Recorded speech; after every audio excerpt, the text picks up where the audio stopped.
Software. Kenapa pada senyum, Pak? Software, gitu kan? Sebuah perusahaan software, dia membuat software, ya kan? Ya namanya zaman sekarang itu, ya menggandakan tuh gampang, semudah itu saja, klik, gitu kan? Nah, kalau saya misalnya bikin software, lalu semua orang pakai dan saya bilang software saya wakaf, selesai urusan, gitu kan?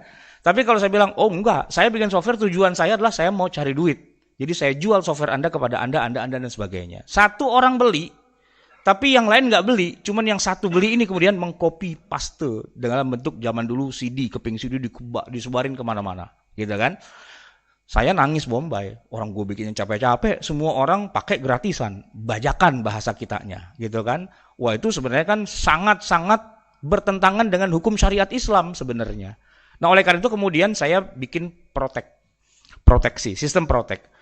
Anda bisa menggandakan software saya, installernya, tapi Anda nggak bisa nginstal, atau kalaupun diinstal, nggak jalan semua. Saya bikin sistem proteksinya.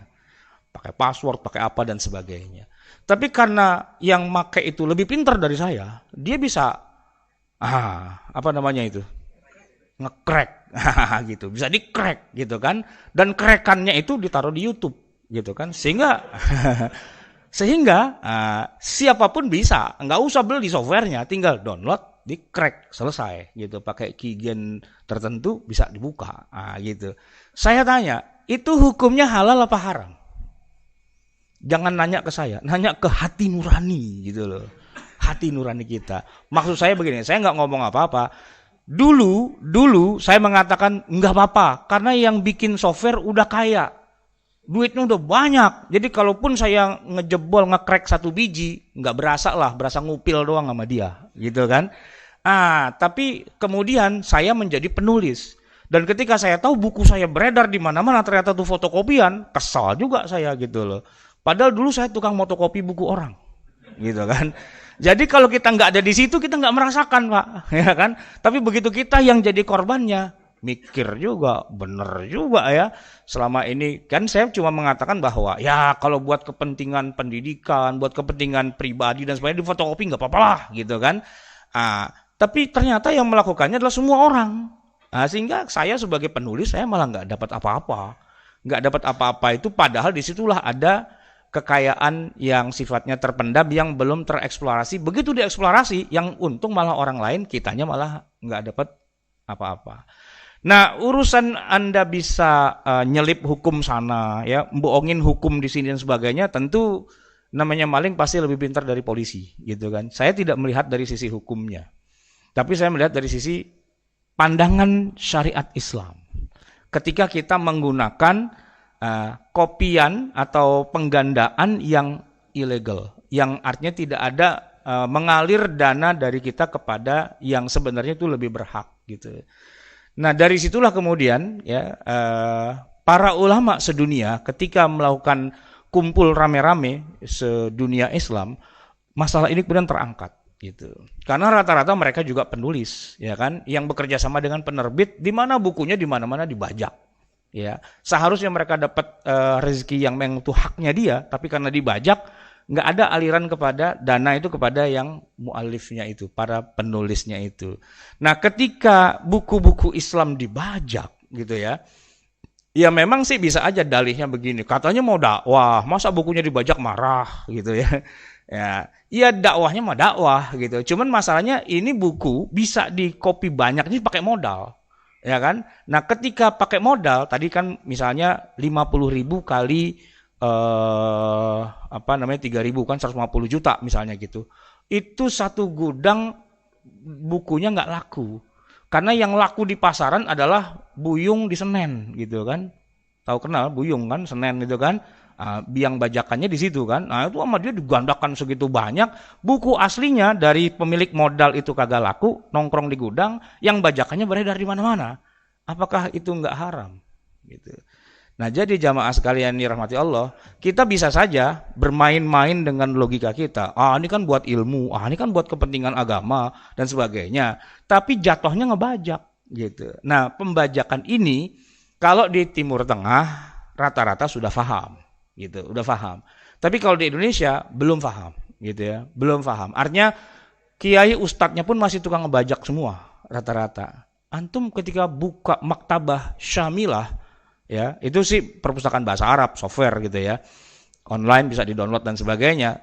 Pertanyaan paling mendasarnya, yang nyeken buku itu siapa? Gitu ya. Kemudian masukin ke maktabah Syamilah, kemudian di-share di internet segitu banyak, ada puluhan ribu buku dalam satu software itu. Pertanyaannya, yang nyeken itu sudah dapat izin belum sama penerbit aslinya? Dan sudah dapat izin belum sama pengarang aslinya? Nah, gitu. Itu yang jadi pertanyaan paling mendasar. Cuma di dunia Arab, rata-rata kalau buku modern itu sudah terjaga. Hak ciptanya sudah terjaga. Dalam arti kita nggak mudah mendapatkan buku-buku terbaru dalam bentuk maktabah Syamilah. Paling-paling buku-buku kuno yang memang sudah menjadi milik publik begitu. Nah itu yang ada, yang beredar. Sedangkan yang buku-buku terbaru yang masih ada hak cipta dan sebagainya, karena karya itu kalau udah sekian tahun lewat, ya sudah, itu udah jadi milik publik. Nah itu nggak menjadi masalah. Nah, buku-buku yang terbaru itu, itulah yang kemudian harus dijaga, dilindungi karena ada modal besar di situ yang kemudian menjadi sia-sia gara-gara dibajakin. Nah, balik ke software. Nah, software ini begini, Pak. Sebenarnya ya ada juga sih sisi yang lain di mana kita kadang-kadang merasa jadi berhak untuk pakai bajakan atau krekan gitu ya. Konon kabarnya yang punya software itu sengaja nyebarin. Yang bikin kerekannya malah yang bikin software gitu loh. Maksudnya apa? Biar laris gitu, biar laku ya kan. Semua orang pakai dan ketika sudah jatuh cinta baru muncul masalah di situ. Sehingga mau nggak mau harus nginstal yang ori gitu. Itu yang terjadi pada saya. Jadi ketika saya pakai Windows dari dulu belum pernah yang ori gitu kan. Apalagi pakai Office gitu ya. Nggak pernah yang ori, semua kerekan. Ustadz tapi ngekrek gitu loh, ya kan? Ustadz tapi ngekrek gitu.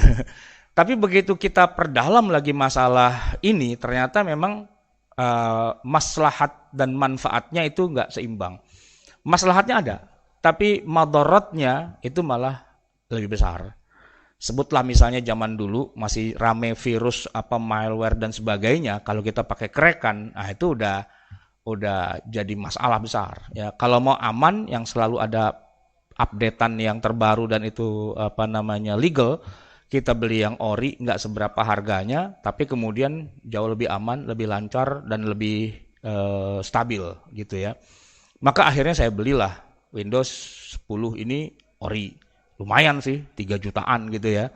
Tapi dibandingkan rasa was-was saya setiap hari, gue tiap hari nulis tapi pakai bajakan sambil ngomong haram haram haram, ternyata pakai produk haram juga. Nah, itu kan jadi kayak munafik banget gitu dalam hati kan. Ustadz ya beda. Kalau bukan ustadz mah mungkin menganggap itu halal-halal saja gitu kan. Begitu masuk Office ternyata Office-nya gitu juga Pak. Mau nggak mau beli juga. Cuman yang saya masih belum bisa itu adalah Adobe Photoshop. Mahal banget gitu kalau mau dibayar itunya mahal banget. Jadi masih rada bajakan juga sih Photoshopnya gitu kan. Nah, di Indonesia begitu-begitu masih belum menjadi kesadaran. Jangankan ustadz ulamanya, tapi masyarakatnya pun juga belum sadar. Beda kalau udah kayak di Eropa, di Amerika dan sebagainya, penghargaan terhadap karya orang lain itu tinggi gitu loh.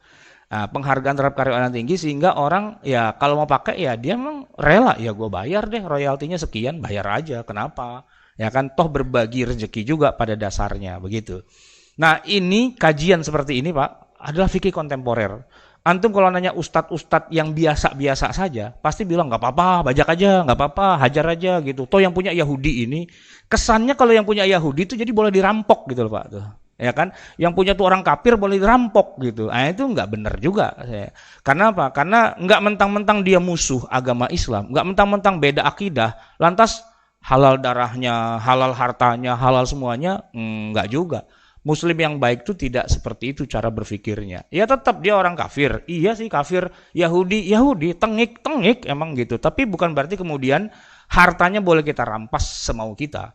Nah, dalam syariat Islam, khususnya dalam masalah fikih kontemporer, copyright itu dianggap sebagai mal, sebagai harta yang melekat pada pemiliknya yang tidak boleh kita terobos, kita crack, kita rampas begitu saja dan itu melahirkan dosa. sesuatu yang hukumnya haram juga. Tapi jamaah sekalian, tenang aja, kalau Windows antum masih bajakan, santai dulu aja ya. Saya nggak mengatakan masuk neraka loh, enggak gitu. Cuman nantinya masuk neraka juga gitu loh. Maksudnya begini, setiap orang tuh butuh waktu, Pak. Butuh waktu untuk menerima kenyataan. Ternyata ini haram ya. Itu butuh waktu, Pak. Ya kan? Sampai kemudian dia menjauhkan diri dari yang haram itu juga butuh waktu. Nih saya masih ingat, Pak. Tahun 80-an, saya masih SMA, itu ngomong bahwa wanita itu wajib menutup aurat pakai jilbab, itu susah setengah mati. Nggak ada yang terima konsep harus pakai jilbab. Kenapa? Rata-rata perempuan di Indonesia nggak ada yang pakai jilbab. Jangankan artisnya, ustazahnya pun juga nggak pakai jilbab. Gitu loh. 30 tahun yang lalu. Ngomongnya pelan-pelan. Pelan tapi pasti, pelan tapi pasti. Setelah 30 tahun kemudian, semua sudah konsep jilbab sudah terima. Jangan yang ustazah, yang artis pun pakai jilbab. Sekarang tapi, itu kan butuh waktu Pak, 30 tahun. Ya kan? Nah untuk sadar bahwa yang kita pakai itu bajakan, itu butuh 30 tahun lagi Pak ke depan. Ini kan 2019 ya kan? Tambah 30, 2049. Bajakan, haram. Baru bisa ngomong begitu Pak, 30 tahun lagi. Sekarang mah, Ustadz ngomong aja, paling begitu. Ya kan? Karena belum bisa menerima. Karena selama ini dicekokinnya adalah ya itu mah nggak apa-apa, itu halal, itu boleh dan sebagainya. Karena belum ada kesadaran bahwa copyright itu sebenarnya adalah harta yang wajib untuk kita hormati, melekat pada kepemilikan seseorang yang tidak boleh kita serobot begitu saja. Tapi menyadarkannya itu panjang. Jadi kalau antum sekarang saya ngomong terus sadar, hebat berarti mendahului zamannya 30 tahun Pak. Gitu. Mendahului zamannya.